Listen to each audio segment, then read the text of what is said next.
This is not a rant. This is not a pity party. This is a case study on talent, media narratives, race, and something we call deferred kinship. Two quarterbacks, 7 years apart. Lamar Jackson in 2018, Shedeur Sanders in 2025. Both showed the talent. Both played the position at a high level. Both had the resume. And somehow, both were left out the seats they earned. Let's talk about why. And let's talk about how we keep letting it happen. Let's start with Lamar. Louisville, Heisman, record-setting seasons. The numbers were undeniable. The film, even better. Yet when the 2018 draft rolled around, the narrative changed. Should he move to wide receiver? Can he run an NFL offense? Can he throw from the pocket? These weren't just questions. They were walls. What Lamar did was smart. He didn't run the 40 at the combine. Why? Because he knew they'd make it about speed, not quarterbacking. He bet on himself. He had 31 teams pass. The Browns took Baker. The Jets took Darnold. The Bills took Allen. Pittsburgh needed a quarterback. Hell, New England was on their way to losing Tom Brady. And a great coach like Bill Belichick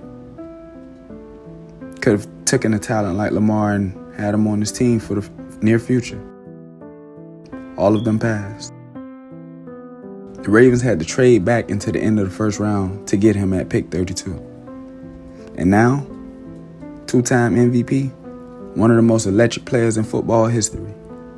And still, people talk about him like he has to prove something. Why? Because the moment you don't fit the mold, the narrative starts shaping your story before you ever throw a pass. That's the thing about bias. It rarely says his name. It shows up in the form of concerns, in media talking points, in the way black quarterbacks have to over-explain and overperform just to get picked at the same level. Lamar broke the door open. And yet in 2025, it happened again. Enter Shedeur Sanders, Colorado. Confident, poised, accurate, 3,000 plus yards, big games, high football IQ. One of the top QB prospects in the country coming into the 2024-25 season. Then the conversation shifted. Again. He's arrogant. He's too cocky. He's entitled. Why? Because he carries himself with presence. Because he speaks up. Because he's the son of Deion Sanders. And proud of it. They criticized Deion too, saying he was too vocal in protecting his son. But let's not forget, Archie Manning did the same thing for Eli. And that was seen as leadership. When Deion does it, suddenly it's a distraction.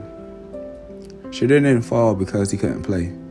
He fell because they didn't want that kind of black quarterback. Not one who knows who he is. Not one who speaks up. He's not the athlete his father was. And that became the excuse too. Well, he's not as fast as Deion. He's not flashy enough to make up for that attitude. Meanwhile, quarterbacks with half his resume, half his production, got called safer picks. Same pattern, same playbook, different year. And here's where deferred kinship comes in. It's not just about being denied by the system. It's about not being embraced even when you deserve to be. Lamar didn't just get passed by the league. He got passed by coaches who looked like him. Mike Tomlin had a chance. Passed. Shedeur, same deal. Teams with black execs, black coaches, even with cultural ties, still passed. That's the heartbreak. When the ones who should see you don't. when being one of us means nothing if others already said no. These are not isolated incidents. These are trends, patterns, systemic fingerprints. Lamar was doubted for his athleticism. Shedeur has been doubted for his confidence. In both cases, they were told to shrink, told to fit a mold that was never built for them in the first place. And yet, they play anyway. They shine anyway. They last anyway. It's not a coincidence. It's not bad luck. It's bias with a clipboard. This is why we speak up. Not for pity, not for protest, but to say clearly, we saw it, we remember, and we're not blind. This is respect. This is truth. This is accountability.